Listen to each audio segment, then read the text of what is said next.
guys, give me a second. I think it's this way. Okay. Learn deep trust. Learn deep trust by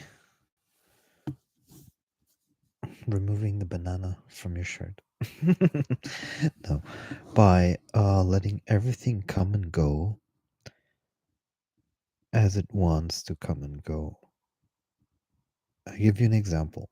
I have yesterday I did a massage session, energetic session for a masseuse, and I told her that I would love to receive one from her today, like a paid one, regular paid one.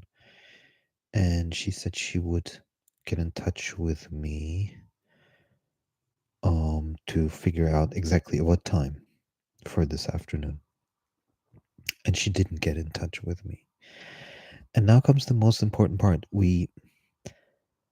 By overusing the brain, by overusing the mind and other things, we tend to want to have things our way, which are in the mind. So a normal, regular being would be like, okay, let's get in touch with her.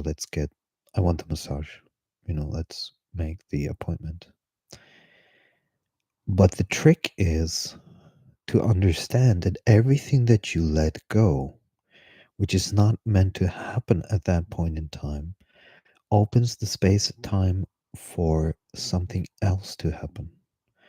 And this is super important. And even that, which the other thing that is supposed to happen is might be also not doing anything, just being aware as present beingness,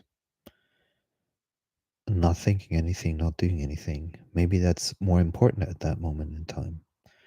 Or maybe there will be something small that you do that you're not even aware of that's important. And by basically letting go of all kinds of control, removing yourself from causality, from cause and effect, just being and letting everything come and go in its own flow will open up your life to possibilities which you would otherwise could have not predicted. And a lot of people miss that because they are too much planning, too much controlling everything, every little aspect. They can't even let go for a minute and not do anything.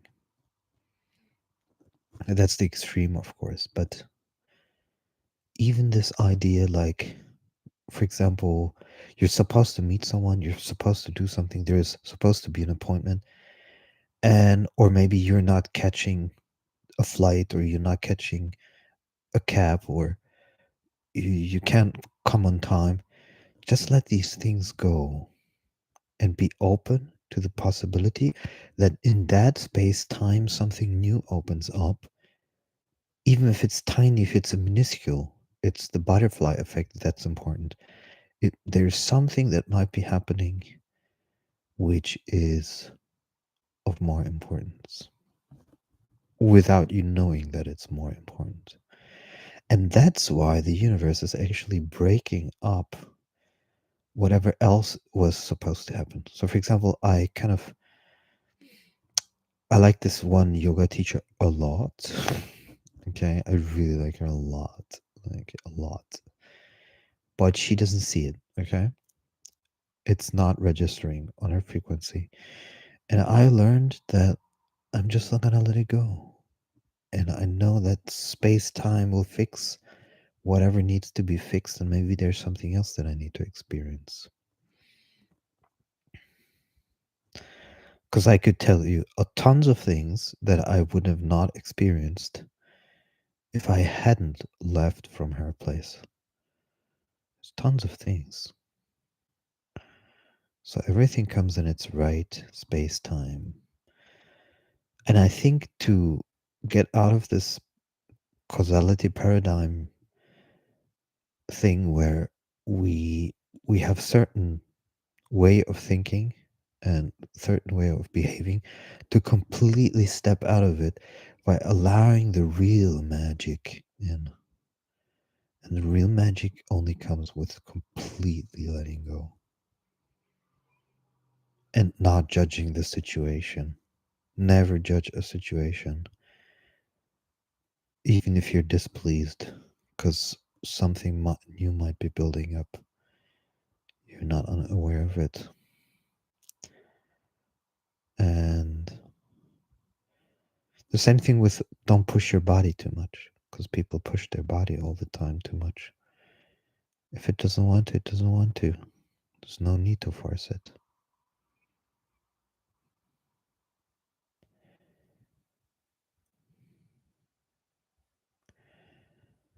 Like, for example, today my body feels tremendously tired for whatever reason. And I could be searching for the reason, trying to fix it, and so forth. But no, I'll just trust that everything is happening in its own space. And that's the lesson for today.